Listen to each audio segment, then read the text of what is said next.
Have you ever opened Instagram or YouTube just to relax for 5 minutes and somehow ended up shopping for something you never planned to buy? Maybe it was a new smartwatch, a pair of sneakers, a fancy desk setup, or the latest phone that suddenly made your perfectly working phone feel old. Here's the strange part. You didn't wake up wanting those things. Someone planted that desire in your mind. And that's exactly how the social media spending trap works. Most people believe they spend money because they need something, but in reality, many purchases are driven by comparison, emotion, and constant exposure. Imagine two friends. Rahul earns 50,000 rupees a month. He lives comfortably, saves a little, and feels happy. Then he starts spending hours every day on social media. Suddenly, everyone his age seems to be traveling abroad, driving luxury cars, eating at expensive restaurants, and showing off dream lifestyles. Within a few months, Rahul starts thinking, I'm falling behind. Nothing changed about his income. Nothing changed about his life. Only one thing changed, his expectation. This is called the comparison trap.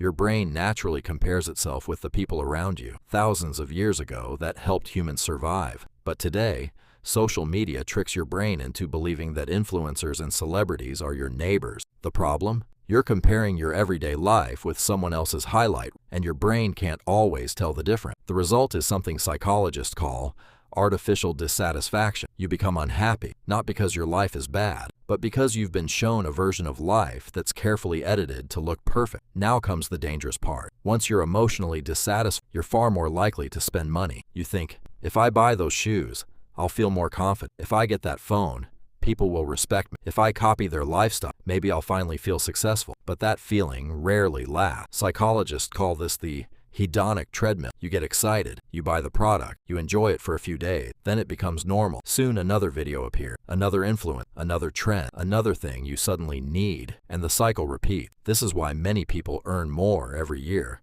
but never actually become wealthier. Their income grows, but so do their expectations. Meanwhile, wealthy people often play a different game. Instead of asking, what can I buy? They ask, what can I own that grows in value? One purchase gives temporary excitement. An investment can create long-term freedom. That's a completely different mindset. Before buying something you saw online, try asking yourself 3 simple questions. Did I want this before I saw the video? Will this improve my life 6 months from now? Or am I buying a feeling instead of solving a real problem? If you can't answer those questions honestly, waiting just 48 hours can save you from an emotional purchase. Most impulses disappear with time. Every unnecessary purchase doesn't just cost today's money, it also costs future opportunity. That 5,000 rupees impulse purchase could have been invested. Over the years, thanks to compound, it might have become much more valuable than the item you barely remember buying. The biggest financial battle today isn't against low income, it's against constant temptation. Social media isn't designed to make you rich, it's designed to keep your attention, and attention often turns into spending. The people who build wealth aren't the ones who resist every temptation. They're the ones who recognize when their desires are being manufactured. The next time social media convinces you that you need something,